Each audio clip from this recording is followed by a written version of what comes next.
Мир уже никогда не будет прежним. Над каждым из нас нависает биоугроза. Нашим экспертам бывает задают вопросы, а как лечить те или иные болезни, а как составлять такие или иные фитосборы.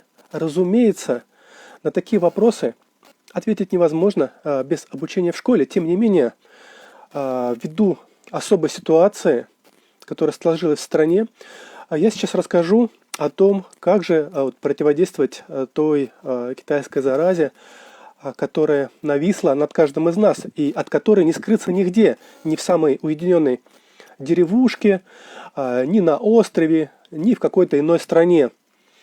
Потому что все хуже и хуже, как вы видите, да, ситуация. Я, тем не менее, например, свободно езжу в Москву, то есть пользуюсь метро, хожу на концерты, хожу в кафе. Я предполагаю, что я уже не раз заразился этим самым китайским вирусом. Тем не менее, никаких клинических проявлений болезни у меня не было. Температуры тоже у меня не было, я даже никогда ее не мерил с весны 2020 года. Но я, конечно, применяю определенные травнические средства, о которых я вам сейчас и расскажу. Первое, что нужно знать, это важность именно профилактики. То есть я не могу сказать вам наверняка, что вот вы вылечите вот уже когда вы заболели, когда у вас уже есть диагноз. Но есть определенные нюансы. Если вы чувствуете, что заболели, немедленно нужно принимать некоторые меры. А именно, у вас всегда под рукой должно быть одно из двух растений, которые я сейчас скажу. Первое – это всем известный репешок. Он где-то еще цветет, где-то уже отцвел. Но даже если у растения есть семена, вы его собрали на той стадии, когда у него семена, оно тоже годится. Более того, семена еще лучше хранятся. Но семена, их надо подсушить, потом смолоть в порошок. А траву вы можете просто измельчить и использовать. Так вот, я сейчас не буду рассказывать про механизм действия растения репешка и второго растения, о котором я скажу чуть позже. Вам достаточно знать, что эти растения, они сжигают любые патогены, которые попали в организм. Поэтому, как только вы, соответственно, почувствовали что-то, что вы вдруг заболели, а каждый человек это может почувствовать, вы сразу начинаете пить репешок. Да, или вот второе растение. Берете термос литровый, обязательно, чтобы он был стеклянный, колбой, ни в коем случае не с металлической. Делаете настой и выпиваете в течение суток весь этот литр, в 4-5 приемов. В феврале 2020 года, когда вот был уже, собственно, разгар, как потом это выяснилось, да, вот китайской заразы, у меня вдруг случился жесточайший кашель. И я заварил себе вот второе растение, которое действует так же, как репешок, а может быть даже еще более мощное, как репешок. Гастродия высокая, это корни. И выпил литр за день. Все симптомы прошли. Я не знаю, была ли это вот та самая китайская зараза или нет. Мне это и не надо знать. Важно, что я ничем не заболел. Понимаете? И до сих пор я не заболел и не болею никакими вирусами, ни китайскими, ни прочими. Потому что я соблюдаю профилактику. Конечно, еще в феврале 2020 года я сразу же сделал и антивирусный сбор. Примерно похожий на тот, о котором я сейчас буду рассказывать. И регулярно его пил, как для профилактики. Потому что вот буквально сейчас сделали заявление, что действительно это искусственное происхождение. Просто раньше думали, что выброс этого вируса, утечка из уханьской лаборатории произошла в ноябре 2019, а сейчас выяснилось, что это было 12 сентября. Понятно, да, что уже к концу 2019 уже, естественно, что китайцы заразили весь мир к тому времени. Это очевидно. И я, собственно, о другом. То, что сейчас происходят такие процессы на планете Земля, что китайский этот вирус или не китайский, это уже не имеет никакого значения. Планета неизлечимо больна. Из-за того, что сделал с ней человек. И, соответственно, она принимает какие-то меры, да, к ограничению популяции человеческой. Потому что либо вы люди, что-то решайте, либо как бы, уходите с планеты Земля. Вот. Ладно, это философские вопросы. Давайте я пока расскажу вам о рецепте того фитосбора, который я рекомендую как эффективный рецепт от китайской заразы. Можете записывать, можете потом пересмотреть, будет запись этого эфира. Если у вас какие-то будут вопросы, я в конце оставлю время, во время трансляции я не имею возможности отслеживать вопросы и отвечу на какие-то вопросы в связи с тематикой, которую я сегодня озвучиваю. Итак, какие же нам нужны травы в нашем фитосборе, который будет универсальной направленности, противовоспалительной направленности, именно антивирусной направленности, и в том числе работает против вирусов типа SARS. Собственно, еще в марте 2020 года мы сделали прямой эфир, со мной, да, прямой эфир от школы «Мудрость трав». И он до сих пор, собственно, находится, если вы ведете в любой поисковой системе слова YouTube-канал «Мудрость трав», вы его сможете увидеть и просмотреть. И там, собственно, большинство растений, о которых сегодня буду говорить, они там есть. С тех пор, конечно, научные эксперименты, прошло уже больше года, разумеется, да, и выявились другие травы, у которых есть активность именно против вируса типа SARS. Но те травы, которые уже были известны на тот момент, они тоже актуальны. Смотрите, первой травой, которая будет в нашем сборе, это трава, которая будет возглавлять наш сбор. Дягель лекарственный. Нам достаточно полдоли этой травы в нашем сборе. Наш сбор будет состоять из 9 или 10 трав на ваше усмотрение. Вот. Что значит полдоли для тех, кто не в теме? То есть, если килограммовый сбор состоит из 10 трав, то общая, соответственно, масса сбора килограмм. Соответственно, каждая доля 100 грамм, полдоли это 50 грамм. Надеюсь, тут все понятно. Вот. Он обладает противовоспалительной активностью, антивирусной активностью, иммуномоделирующей активностью. То есть, вот царь трава входит в семерку самых сильных трав в русской травнической традиции. Но об этом рассказывается в нашем курсе «Мудрость трав». Есть специальный модуль, называется «Волшебные травы русской травнической традиции», и там вот об этом рассказывается. Это уже продвинутый уровень знаний. Вот. А следующая трава, которая... Смотрите, сейчас я буду говорить обязательные травы, которые должны быть в вашем фитосборе, но дягель, он, в принципе, заменим на другие травы. Просто я рекомендую дягель, но вы можете взять другой какой-то иммуномодулятор, но главное, чтобы он не враждовал с другими травами вашего фитосбора. Это важно. А сочетался синергетически с ними. Вот вторая трава, которая является базовой травой и которая точно активна против вирусов типа SARS, сейчас у нас будут только те травы, которые активны именно против вируса типа SARS, это лобазник. Можно брать визолистный, можно брать лобазник обыкновенный. Либо полдоли берем, но можно смело брать и целую долю. Собираем верхнюю треть, сейчас он отцветает, или можно купить, обязательно, чтобы это была рабочая трава, ни в коем случае не в аптеке, разумеется, да, то есть это должны быть уже какие-то специалисты с весомым авторитетом, у которых вы покупаете травы, которые точно работают, иначе вся ваша работа будет на смарку. И почему, кстати, вы же знаете, да, кто в теме, опять же, почему практикующие фитотерапевты, целители вообще не используют аптечные травы и травы неизвестного происхождения, а потому что нужен результат. А когда вы покупаете аптечные травы, это как лотерея, может повезти, может не повезти, скорее не повезет, да, и, соответственно, аптечные травы, они неприменимы. Поэтому травы должны быть либо собраны самостоятельно, грамотно собраны, грамотно высушены, грамотно хранились, да, чтобы там не было никаких метатоксинов, и так далее. Это вот я не буду все это рассказывать, потому что мы, собственно, этому обучаем, да, в числе прочего, в нашей школе. Надеюсь, что у вас уже заведомо качественные травы, только в этом случае они сработают. Итак, второй компонент — лобазник. Вот. Кроме того, он имеет в целом противовоспалительное действие. А следующий компонент, именно с активностью от вирусов типа SARS, это обычно крапива. Нам можно смело добавлять 1 долю. Следующий компонент тоже с активностью, широкой активностью против разных типов вирусов, и в том числе против вирусов типа SARS, это будет солодка. Смотрите, наша школа настоятельно не рекомендует пить солодку регулярно, отдельно. Хотя это очень эффективная штука. А именно в составе фитосборов, потому что при длительном приеме она может вызвать некоторые, скажем так, неблагоприятные даже эффекты. Хотя, повторяю, это величайшее растение, величайшее. И опять же, наша школа, и я в том числе, не рекомендует добавлять ее в больших дозировках в ваши фитосборы.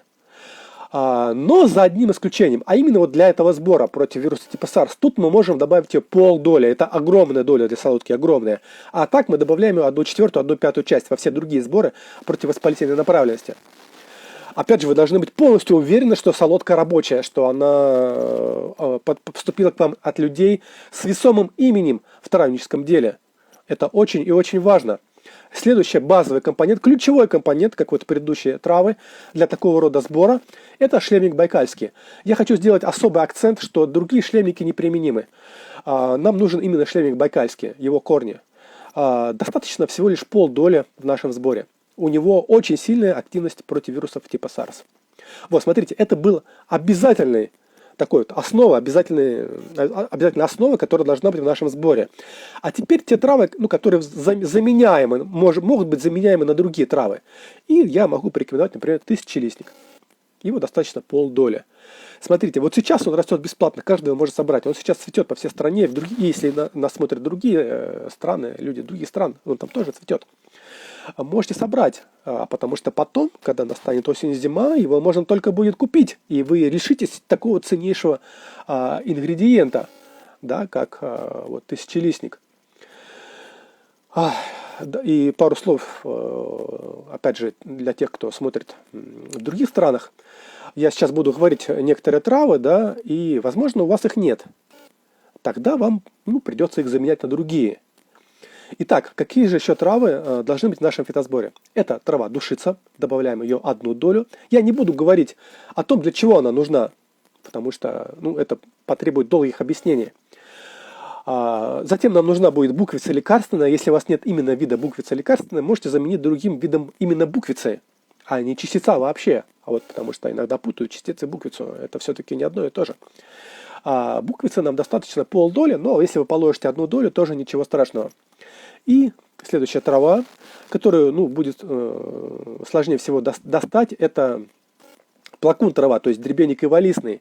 Тем не менее, вот те люди, которые учатся в нашей школе, у нас есть специальный ресурс при школе, где люди могут предлагать травы, другие фитосборы, другие фитопродукты, потому что фитосбор — это один из видов фитопродуктов, предлагать или делать запросы. Вот у нас можно купить, да, а вот купите ли вы где-то еще, я не знаю. Дело в том, что его надо применять обязательно целиком, то есть растение выкопано вместе с корнем. Только тогда он будет эффективно работать. Нам достаточно его полдоли, то есть мы все смешиваем, да, цветущее растение, корни, надземную часть с цветками, и перемешиваем и добавляем в наш сбор. Для тех, кто, возможно, смотрит нас в США, потому что у нас люди есть в разных странах, учатся и в Европе, и в США, и какие там страны. Европа и США точно учатся, да, это я знаю. Вот. То я знаю, что, несмотря на то, что плакун трава в США, в Северной Америке является не исконной травой, но она за последние годы широко там распространилась. И это неспроста, понимаете, она показывает, что да, вот ситуация вот такова, что ее придется использовать. И вот настало время, когда она необходима. Пожалуйста, не уничтожайте ее, собирайте. Это ценнейшая трава в травническом теле. И, как сказано в русской травнической традиции, в одном из источников, плакун трава всем травам, мать, без плакун травы другие травы не лечат. Не буду объяснять механизм действия, о нем я рассказываю в 10 модуле нашей школы «Мудрость трав». Вот, я вам вкратце говорю, как все это работает, как работает каждая из этих трав, почему вот они так объединены. Все это я рассказывать не буду, потому что у нас есть огромный обучающий модуль, 8, где как раз и рассказывается, по каким принципам комбинируются травы, какие травы там необходимы, какие травы враждуют между собой, какие дружат между собой, как сделать синергетический сбор, то есть сбор, в котором травы и растения в целом усиливают действие друг друга. Вот, что я могу сказать? Все непросто, этому надо обучаться. Есть противопоказания к применению этого сбора. Хочу огорчить, но я не рекомендую применять этот сбор людям пожилого возраста. Почему?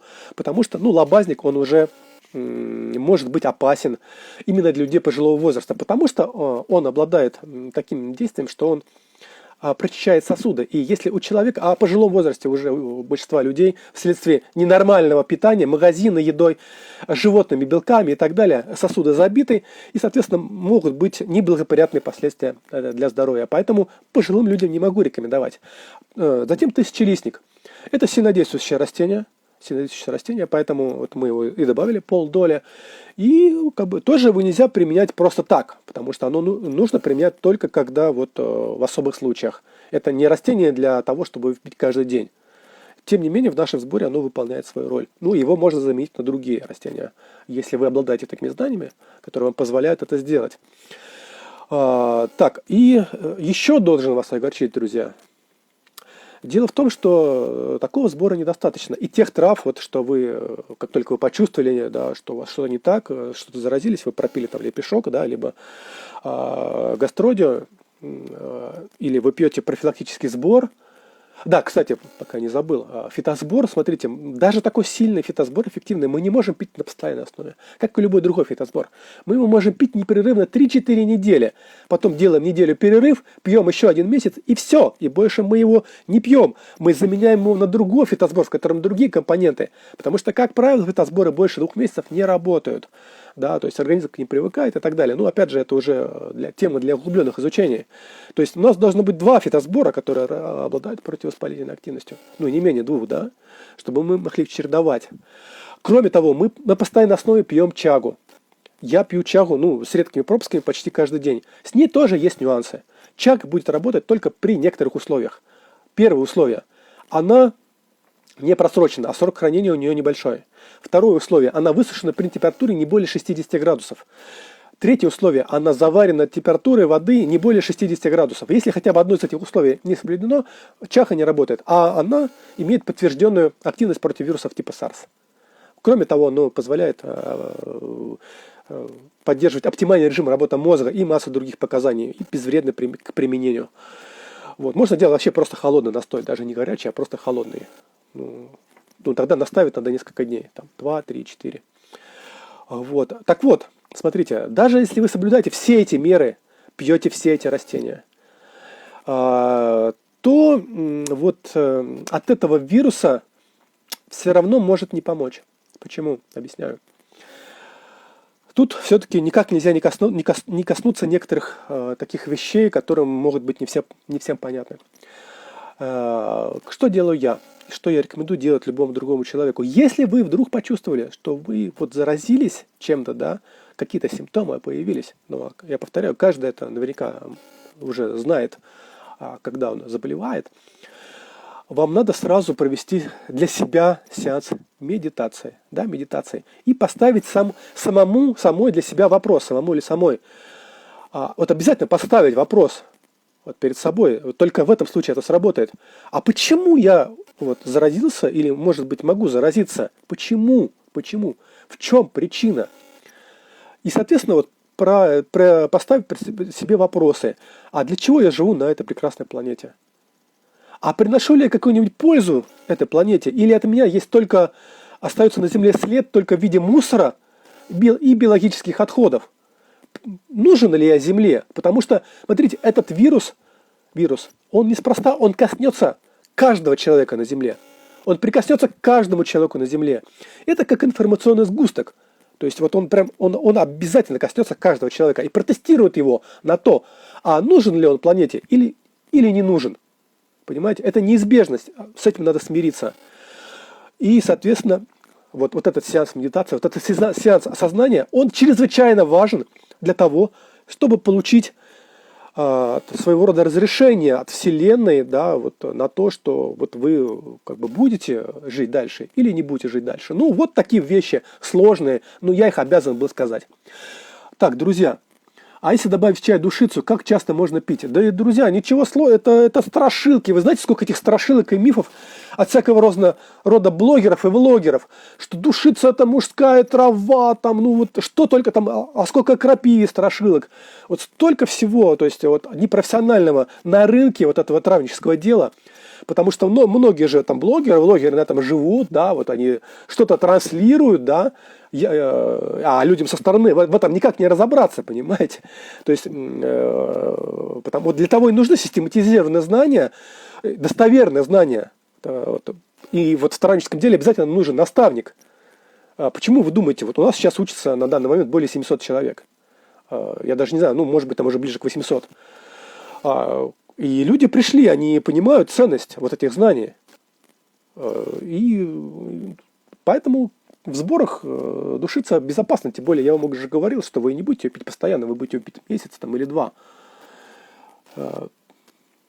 Так, ну, я попробую сейчас пролистать, если были еще вопросы.